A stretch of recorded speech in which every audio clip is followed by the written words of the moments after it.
Hey everybody, Stu Smith here. I am going solo today. Eric had some things come up that affected his schedule. So I'm going to do a few CSS critiques on my own. And then we will be back up probably later this week with the two of us critiquing crappy swim videos. So that's what we do. This is a CSS stroke and turn critique session where we watch your videos of you swimming and try to fix it. So let's see how this looks from a shared screen point of view. And we'll go right here. All right, so here is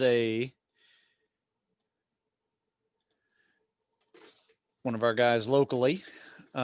Good kick off the wall, came up for that first breath at that yellow marker. That seems to be my good standard if you can do that. It's a 25-yard pool. My only thing on this one is looks like he's got the timing down fine. Pull, breathe, kick, and glide. He could glide a little bit longer if he kicked a little harder.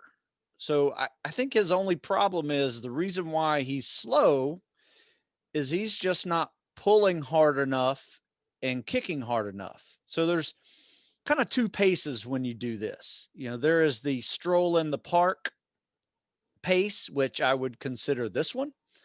And then there is the timed run pace, which this one is not. So you got to put a little more effort into your arm pulls and to your kicks to produce a little more power while you are in a perfect streamlined glide. And this could be a little tighter, like his arms could be a little tighter close to his head when he's in that glide position, like right there, right? You know, his hands could be on top of each other, biceps on his ears. Just the arm recovery, you can't really see it on this one, but he could be a little tighter when he recovers his arms. See how his arms are 6 inches out in front of him? He needs to keep everything like inches from his body, if not touching his body the whole time he goes up, just to be a little more streamlined. Otherwise, it's like putting on the brakes every time you do a stroke, and just put a little more power into it. So that is how I would fix a slow swim when you have all the technique down, which he does. He has the timing down. Everything's perfect. Nothing wrong there. Just needs to put a little more power into the pull and the kick and have a tighter glide and recovery. So that's kind of one very common error that occurs, is this sometimes you just don't put enough effort into the stroke. Now, I'm not asking you to throw in a sprint. I'm just saying you need to just pull a little harder, kick a little harder, then get in the shape that you need to be in to be able to handle that for 500 yards. So let's see. See if I can do another one up here real quick. Get these pulled up before I do them. All right. So I'll share my screen again. All right. This one came in through the email. Top arm, bottom arm, kick and glide. That's pretty good. Top arm, bottom arm, kick and glide. Not seem to be going anywhere with that kick for some reason. I'm not sure what's going on.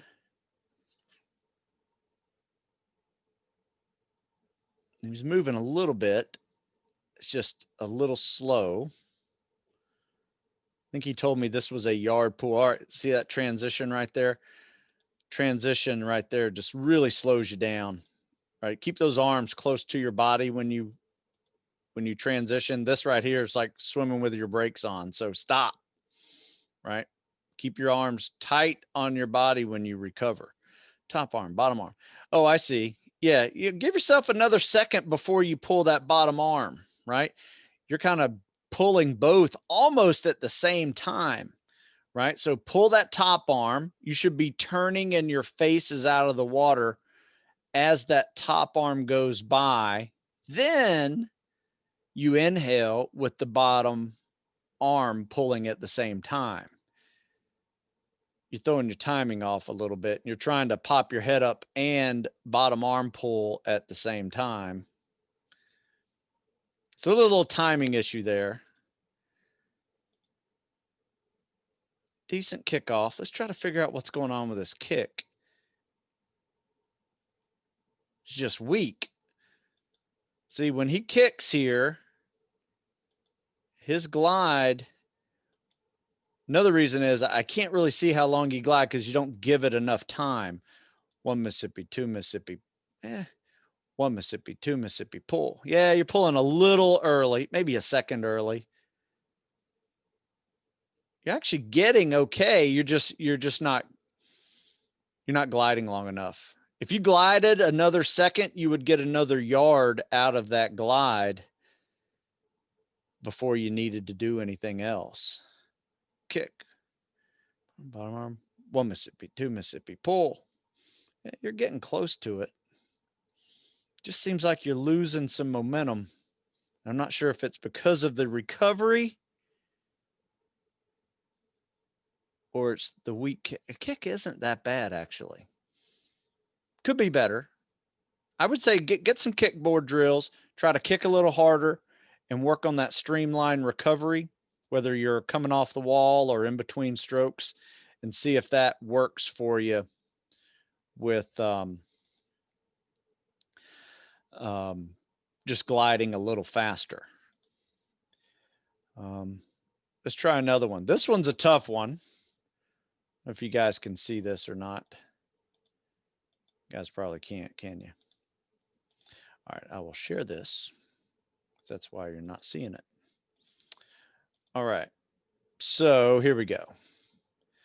So this is a new guy, comes in to swim. All right, here we go. Here's a prime example of how to not be streamlined. All right, so you kick off the wall. Not bad. Your head's looking way too up. Try to look down at the bottom. Look at the black line. Be a little more streamlined on that double arm pull. And then see this right out here? That is just slowing you down. Keep those hands touching your chest when you bring it up. And then you don't even get into the streamline position. You just start stroking, right? So I don't even see a glide here after the kick. Okay, so there's so many things going wrong here. It's hard to even start off with one. The first thing you have to start off with is getting your head in the water at all times. So when you come up to breathe, you don't breathe like that. If both of your ears are out of the water when you're breathing, this swim's not going to work for you at all. All right. Because what happens is you pop your head up, your feet drop. Now you're swimming at this little diagonal, trying to push water at the same time as move. So you're swimming diagonally. All your force vectors are going diagonally versus horizontally, which is really decreasing the amount of power that you can create per stroke. So you got to be flatter in the water. And you do that by keeping your head down. So you got to keep that bottom ear in the water, and you just have to practice freestyle swimming. That's it. This is a freestyle breath. So if you notice the top arm, right? Top arm is going to look a lot like the freestyle. Got to kick and glide first. Get in that glide position before you start the stroke. Top arm, sorry. So that top arm should be like a freestyle, and your face should be out of the water here. You should be turning as your hand goes past you, your face should be out of the water now. And then as you do this bottom arm pull, you should be inhaling, not popping your head up out of the water to inhale. That's, once again, watch what happens to you as you swim across the line. As soon as you pop your head up, you quit moving, right? You lost all your momentum, and now you got to recreate it with the next stroke. And there's no glide here. So top arm, bottom arm, kick and glide. There was almost a glide there. I think you might have heard me yelling at you. Glide, glide. Yeah, there's a lot going wrong here. If you're going to fix this, you got to fix your head in the water first. And then once you can breathe with your face half of your face in the water, then we can start talking about fixing the rest of the timing issues of the stroke. But until then, you're basically doing the breaststroke with a side stroke kick, when you're coming up to breathe like that. And that is not what you want to do with this stroke. So, all right, let's do one more real quick. I don't have my partner here to do this with me, so it's going to make this a little short for you. Let me see here. One more of these. These are all from last week, since we missed last week. All right, we'll try this one. Okay, so let me share my screen. This one's one of those long screens, so it's one of our local guys who wasn't too bad on this one. All right, kick off the wall. Double arm pull, comes up past the yellow marker. Not bad. Didn't lose a lot of momentum. High elbow coming out of the water. Needs to keep that in the water. All right, so top arm, bottom arm, kick and glide. Notice when he turns his head to breathe, it's in perfect timing with his turning right there. See that? That's what the other guy needs to do. The guy's popping his head up. You should be turning to breathe when this arm goes by you like that. Look at that. He's ready to inhale right now. And that bottom arm, he inhales. Boom. Kicks and glides. It's got a really good streamline too when he kicks and glides. A little bit too many flutter kicks in there, but we can fix those later. Ooh, okay. Interesting transition, but he didn't lose momentum out of it, so I'll give it to him. See what's going on with the kick. Yeah. Big kick, too many little flutter kicks, right? That does waste a lot of energy. It is pretty fast, though. However, with all those extra flutter kicks, it makes it really hard to maintain your pace 300, 400, 500 yards into the swim, because you just waste a lot of energy. A lot of oxygen goes to those little flutter kicks there that gets you really nowhere. They don't really make you faster when you do it. So my advice, if you don't believe me, is do a 50 with all the flutter kicks you want, then do a 50 without the flutter kicks, and see how much of a difference it is. Then try to take that difference, right, with the fewer flutter kicks, and do a 500 and see how you feel versus a 500 with all those flutter kicks. You're going to feel a significant amount of difference whenever you do all those flutter kicks, because you won't recover from those flutter kicks in the 10 minutes that you have before you do your PT test. And definitely you'll feel them affect your sit-ups and your run. So that's a lot of hip flexor movement right there when you're doing those flutter kicks. And it is also going to tire your legs out a little bit, for the mile and a half as well. So you got to think of this as a conservation of energy when you do this swim. If you can save some energy for the rest of the PST while maintaining a fast time, that is the goal. Good turnaround. But other day, I counted somebody doing kicks. He did a whole 500. I was just standing on the pool watching him swim. And I counted every 100 yards he swam, he did 100 flutter kicks. So he'd do a big scissor kick, probably did like 7 scissor kicks per length, plus about 3 or 4 flutter kicks in between. So he's doing basically a yard per flutter kick. And, 500 yards, 500 flutter kicks, that adds up. And you don't make up for that at all. By the time you start running, and it will affect your run. I guarantee it. So it'll affect everything else too, because you've burned so much glycogen, you just don't have it anymore in your body to push those max reps that you might have been able to push before the swim if you'd have done it without the swim. So that is kind of how I break up the PST. I think of the swim as one, it's a warm up, right? So if every time you go into a pool and you do a swim workout, you should start your swim workout with a 500-yard swim.